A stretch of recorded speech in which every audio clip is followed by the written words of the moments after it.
We have here the Six of Pentacles energy. I'm seeing you and someone here. Meron kayong equal give and take. Meron kayo ditong pantay na pagtingin sa isa't isa. You are both in this type of energy na it looks like nothing and no one can separate you. So you are in this type of connection here with someone na mahal mo, tas minamahal ka rin niya. So yun yung nakikita ko dito. But for some reason, we have here the Nine of Wands energy. Parang bigla ritong nagkaroon siya rito. Yan, no? It's like a fence. It's like a bakod, no? Parang nagkaroon siya rito ng parang wall or ng boundaries, no? Na parang bigla siya ritong lumayo or dumistansya sa'yo, no? Especially pagdating sa kanyang emotions and feelings, no? But this is the one with the Seven of Coins energy. This is the one right here. You put in a lot of effort. Okay? So what is happening here? Because I did see that it is your lover. So what happened? What happened with that, no? Kasi parehas kayo nagbibigay sa sitwasyon. But it looks like kung sino yung tao na yan, no? Siya rin yung nagiging dahilan kung bakit ka nagkakaganito. It looks like you feel so sick and tired and you feel so stressed. You cannot focus sa yung trabaho, sa yung school, or sa studies mo. Baka may students dito or maybe you are working already.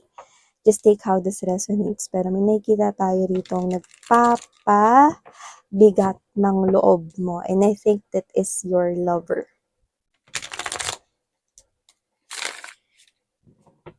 Tell me something about the situation. Thank you so much, Archangel Michael, together with the angels and spirit guides.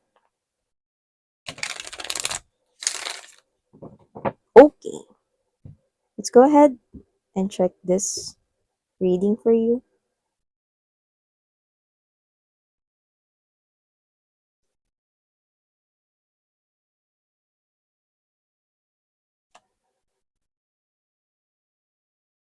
Oh, someone here is galit na galit ha. Galit na galit yung energy niya rito. No? Okay? So, parang inuutusan ka niya rito, no? At gusto niyang gawin mo ito, no? Ngayon na. Parang ganun yung gusto niyang mangyari rito, no? This person here is commanding you. No? This person here is telling you something here, no? Nagawin mo na. Yan, no? At G siya. Galit na galit siya rito, no? Parang gigil na gigil pa nga, no? Tingnan natin kung anong meron dito, no? Alamin natin. So, ilapat na muna natin lahat ng mga energy sa ating table so that we can be able to get more information. Bakit ba siya galit na galit? No? May panggigigil sa kanyang energy. Hmm.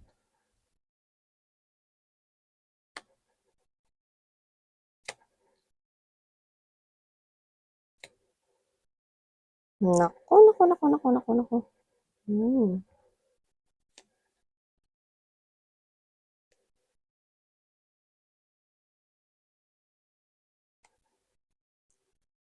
Yun. I go.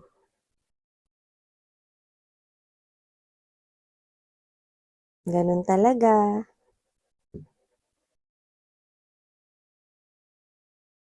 So, hey there mga My Loves Collective. Thank you po sa inyong walang sawang pagsuporta. At sa mga bagong subscribers, hi! Ako po si Yan Tuloy. Welcome.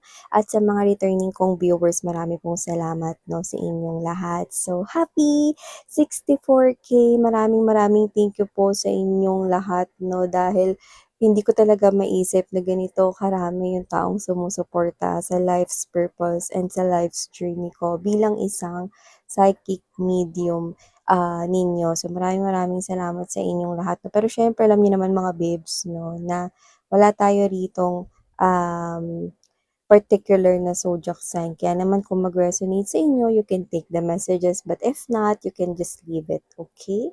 So, maraming salamat sa mga taong sumusuporta sa aking journey. Wow! So, thank you everyone. So, yun nga, no, wala tayong gender dito. Babae, lalaki, LGBT, lahat kayo welcome. At syempre naman mga babes, no? Um, meron kayong free will, pwede niyo yang gamitin anytime, anywhere. So, kung hindi niyo pa knows na meron pa tayong other channel, ang link ay nasa description box. So, yun yung mga babes, no? Nakita ko rito, may galit na galit dito, no? Galit na galit siya rito, no? G na G itong person na to, no? May panggigigil pa rito with the Five of Swords energy. And with the strong number of threes, no, it looks like this person here has a third party. Someone else, eh. Pero I'm picking up na yung third party nung iba sa inyo, posibleng problema yun na pumagitna sa inyo. Pero strong din kasi yung energy na posibleng may third party na tao talaga, no, dito sa sitwasyon nito. So, kung sino man yung ka-deal ninyo rito, I do see that this person here, no, para siya ritong, alam mo yung para siyang monster dito, no, na galit siya rito na parang gustong-gusto niya na gawin mo ito ngayon na, no, gustong-gusto niya na itong bagay na 'to itigil mo na, ihinto mo na, 'yan. So, kung sino man 'to malinaw na ex mo 'to kasi nakita ko rito ng puno kung saan nagtanim ka talaga at nag-invest ka ng panahon, oras, at talaga naman passion and love, dedication for this person. You invest your time, you invest your money, no? You invest your life with this person because you thought na ito na talaga yung taong makakasama mo ever, no? But this person here, for some reason, demanding you na huwag ka nang tumawag sa akin, huwag ka na mag-text sa'kin, huwag ka ng kumontak sa family ko, huwag ka na rin makipag-usap sa mga friends ko, tigilan mo na ako, i-block mo na lahat ng communication, sirain mo yung SIM card mo, bumili ka ng bago, huwag ka nang mag-chat sa'kin, huwag ka nang gagamit ng ibang account, huwag ka nang makipag-communicate sa'kin ever. Sarado na yung pintuan ko for you. Ayoko na, hindi na ako babalik ever. Yan, yun yung sinasabi niya rito. Galit na galit siya rito kasi okay, I do see that maybe others of you, you could be in denial kasi parang nagulat kayo eh, 'no, ba't siya biglang naging cold sa inyo, nagulat kayo 'no, may presence ng coldness dito with this, King of Swords energy 'no. Nakita ko dito na may presence ng pagkakaroon ng cold treatment 'no, nanlamig siya sa inyo rito 'no, and you do not know why. This person here, puwedeng nagsinungaling siya sa inyo rito, puwedeng dun sa mga last days ninyo na together kayo is inaaway niya kayo, no, kung ano-ano yung sinasabi niya rito, ta's dami niyang napapansin, yung mga ganyan, na yun pala kasi may iba na. Yun pala kasi meron na pala ritong ibang pinagkakaabalahan itong person niyo na ito, 'no. So itong person niyo na ito 'no, bigla na lang siya ritong nagdesisyon na putulin yung connection ninyo for some reason, parang may sinasabi siya rito na parang ayan 'no, Eight of Swords energy and there's this Three of, coins 'no, and there's this Three of Swords 'no. Hindi na ako masaya, 'yan. Hindi na daw siya masaya babe. So, kasi naman 'tong energy na 'to 'no, hindi na daw siya masaya kaya please lang itigil mo na raw yung pakikipag-chat mo sa kanya 'no, and yung iba sa inyo nagulat talaga kayo na bigla siya naging ganyan. Out of nowhere, out of the blue, bigla siya naging ganyan 'no. So, this is something here na posibleng hindi ninyo natanggap agad-agad. So, maybe you tried to text this person, maybe you tried to call this person here because you are wanting to fix the issue, ano man yung issue na yun, 'no. So, posibleng yung iba sa inyo puwedeng hindi niya inamin na meron siya ritong iba, 'no. Nagulat na lang kayo nung naghiwalay na kayo, 'no, meron pala siyang iba. Yung iba puwedeng nagkakagulo na kayo rito, 'no, pero nalaman niyo sa kaniyang mga friends na meron pala siyang ibang girlfriend or ibang boyfriend. So, wala po tayong gender LGBTQs, of course. Welcome rin kayo mga sweetheart. So, ito yung bagay na ikinalungkot mo, bagay na parang pilit mong pinapaintindi sa sarili mo na, am I not enough? Hindi ba ako sapat for my person? Bakit niya nagawa sa akin yun? Yung iba sa inyo, kasal kayo sa kanya, nakita ko yun here. And whoever this individual is, eh, iba, doesn't have to be nakasal kayo sa kanya, basta committed kayo. Yung parang ano na talaga, seryoso kasi kayo when it comes to love. So, hindi kayo naglalaro rito. Yan. So, kasi naman tong energy na to, no, connecting sa inyo rito, no, this person wants you to block all of the messages, all of the calls, no? And remove, burahin mo na yung number ko diyan, huwag ka na makipag-communicate sa mama ko, sa family ko, sa kapatid ko. Huwag ka na rin pumunta sa amin dahil hindi ako lalabas at makikipag-usap sa'yo. Yung parang kung itaboy ka niya rito na parang meron kang nakakahawang sakit or whatever, no? Kung itaboy ka niya rito, parang kala mo wala kayong pinagsamahan, 'di ba? Gusto niya kasi dito i-cut yung connection ninyo, no? And do it now daw. Inutusan ka pa, 'no? Inutusan ka pa na gawin mo na yun ngayon 'no, parang hindi niya alam kung gaano yun kahirap kasi wala siya sa sitwasyon na yun. Hindi niya alam na mahirap para sa'yo na tanggapin kung ano yung mga kinikilos niya rito tapos gusto niyang gawin mo is itigil mo na yung pakikipag-usap sa kanya 'no, because this is you just want to fix the situation. And you just want to have this clear understanding bakit ba siya nagkakaganyan. Hindi niya naman sinasabi 'no, lalo na kung third party itong person na involved dito 'no, kasi ayaw niya na parang magmukhang mabaho 'no, or magmukhang siya yung may kasalanan. So this person here 'no, parang naging bugnutin siya rito 'no, lagi nakakunot yung kilay niya everytime nakikita ka niya sa video call, in person 'no. So yun yung mga last days ninyo together 'no, as a couple 'no. Pero alam mo naman na hindi na kayo as in umaasta or hindi na siya umaasta as your couple 'no, na partner. Pero umaasta na siya bilang parang hindi ka niya kilala ever, 'di ba? "Wag ka lumapit sa'kin, wag mo na akong kausapin, putulin mo na lahat ng communication mo dahil hindi na ako makikipag-usap sa'yo, wag mo na rin akong puntahan, wag mo na rin ako balak na kitain dahil hindi na ako makikipagkita at hindi ako magre-reply, hindi ako sasagot sa mga tawag mo. Kaya puwede ba tigilan mo na ako kasi tatahimik na yung buhay ko." At yung iba rito 'no, puwedeng dahil nagkahulihan na or dahil nga tinataboy niya na kayo rito, yung iba maaaring sinabi pa sa inyo dito with a lots of trees 'no, puwedeng sinabi pa sa inyo rito, "Meron na akong boyfriend, meron na akong girlfriend." Ta's hindi siya nagpaliwanag, 'di ba? Hindi siya nagpaliwanag, 'yan oh, hindi siya nagpaliwanag dito 'no, basta sinabi niya na lang na, "Meron na akong bagong girlfriend, bagong boyfriend." 'No, what? Nagkakaganyan ka last week ago lang. So, ibig sabihin posibleng pinagsabay kayong dalawa 'no, or posibleng meron na siyang iba nung kayo pa. Malakas yung energy-ng gano'n. So, nakikita ko rito that you are sad, really, really lonely dahil dito sa ginawa nitong person na 'to. Na-shock ka, eh, 'di ba? Ayun oh. So, all of a sudden biglang naging ganito. You thought that this person here is the one for you kasi meron ditong Queen of Swords energy at meron ditong King of Swords. Pero kung makikita mo, talikuran na kayo rito. Ibig sabihin, eh, nakikita ko rito na posibleng hindi na talaga kayo nagkakasundo dito.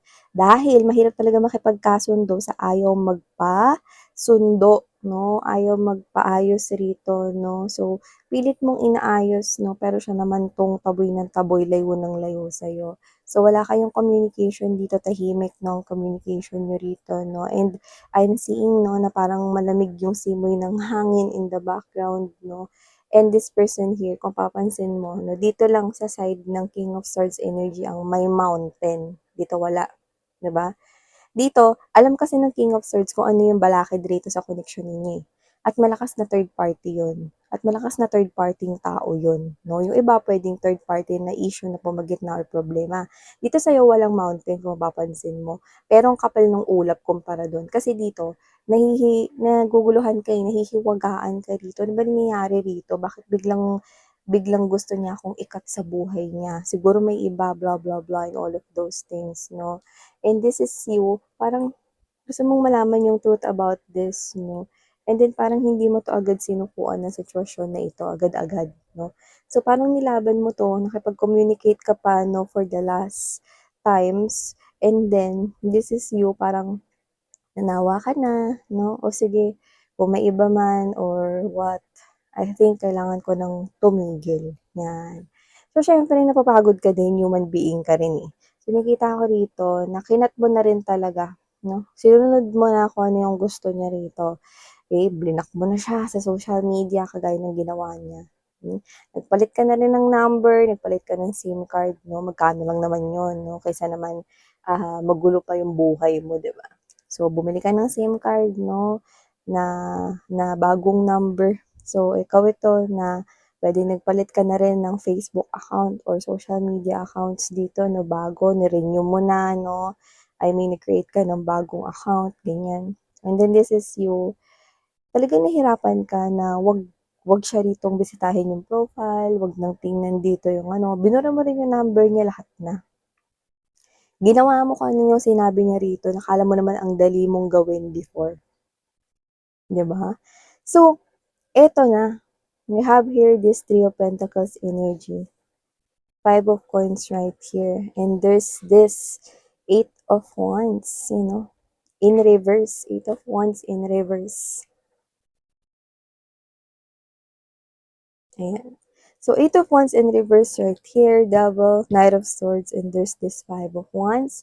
Kung sino man yung past person mo na yan na pinagduduldulan, na i-block mo na daw siya, huwag mo na siyang kausapin ever, huwag ka na magpakita, huwag ka na makipag-communicate, no, sa pamilya niya rito dahil nagmumukha ka lang daw kaawa-awa, no. Well, sino ngayon ang baliw? Kung sino yung taong nakiusap sa'yo 'no, na, actually hindi nga nakiusap 'di ba? Kung sino yung tao rito na inutusan kang putulin siya sa buhay mo, siya yung tao na nakikita ko with the devil energy na this person will almost beg you to open the communication. In the future, this ex ay magmamakaawa sa yung buksan mo lahat ng communication, para siyang timang dito, maaaring may motorsiklo ito, may car, may vehicle, mamadali siya rito, para siya ritong timang, gulong-gulo yung isip niya rito, no? Gulong-gulo yung isip niya rito na ganito yung inyong sitwasyon before, no, na naguguluhan kayo rito, no, sa mga ginagawa niya before, no, sa mga pinagsasabi niya, sa mga gusto niyang gawin ninyo before, no, this person, siya na yung magiging magulo yung isipan, mas magulo pa sa naranasan mo before. And this person here will almost beg you to open the communication na dinidemand niya sa inyo before na wag ka nang makikipag-usap ever again sa kanya. Tapos siya itong lalapit-lapit dito, makikiusap, nabuksan mo ulit yung communication mo. Sinong baliw? Sinong baliw? Sino ang tunay na baliw? Yung judgment right here. Okay? This is someone here with the number 20. Baka 20 yung birth date niya, special number ninyo, or whatever. No, doesn't have to be the case. But I do see that this person here ended number 10, ended the situation, and number 10 begins somewhere else. Now, this person here is receiving the double karma of wanting the communication back because the communication will be that line or will be that tulay or bridge, no, para magkaayos kayo rito. Sino ang tunay na baliw? With the Hermit right here in the Two of Swords energy, this person will realize, no, ang syunga-syunga ko. Matapos kong ipagduldulan kay collective na putulin niya lahat, lahat burahin yung number, lahat, walang ititira ha. Ngayon na ginawa mo na yon, no, siya to na nakikita ko magmamakaawa sa'yo, nabuksan mo ang lahat ng communication, no, and then, pagdating nung time na yon, no, nakikita ko rito na wala ka ng pakialam. Buksan mo man yun o hindi, wala ka ng pakialam sa kanya. Ever. Natupad yung wish niya, diba? Pero ba't gusto niyang bawiin dito? Ayan. Matapos niya ritong utusan kayong gawin yon, ginawa niyo nga, tapos ngayon gusto niyang bawiin niyo. Ay go. Well, kung sino man 'tong individual na 'to, gano'n ko siya nakikita mga babes, 'no? At nakikita ko, 'no, na itong pangyayari na 'to ay isang matinding leksyon dahil itong person na 'to na is parang mas magigipang-aligaga kaysa sa gaano ka kaaligaga noon, 'no? So, itong tao na 'to, 'no, mahihirapan siya ritong hagilapin ka, nasan ka, saan ka sa social media or whatever the case may be, this person here will definitely go crazy. searching for you because he or she wants you to open every line. Social media, paki-unblock na daw siya. Baka memorize mo pa yung number niya, pwede bang tawagan mo din daw siya or i-text? Ay, ko. Sino man tong individual na to? Okay, yeah, I'm hearing that song. It's over and done. Yan, no? But the heartache lives on. Diba? Alam mo yun? Ikanta yun ng Dustin Sheld, if I'm not mistaken. So, this is part of the destiny of this person here. And I do see that it's over and done. But this person, masasaktan siya rito. No? At wala siya rito ibang pagsasabihan dahil yun nga, diba? Siya yung nagdesisyon, diba? Ngayon, nung nagising kayo, natauhan kayo rito, no? At ginawa niyo talagang over na, done na. This person here do not know what to do and where to start. Yan. So yeah, ito yung mga mensaheng nakuha ko here for you. Expect this person here almost begging sa'yo na buksan mo ang lahat ng communication. Yan. Yan. So thank you so much mga babes. Muli ako po si Yan. Sarang Heyo Love and Light. Annyeong!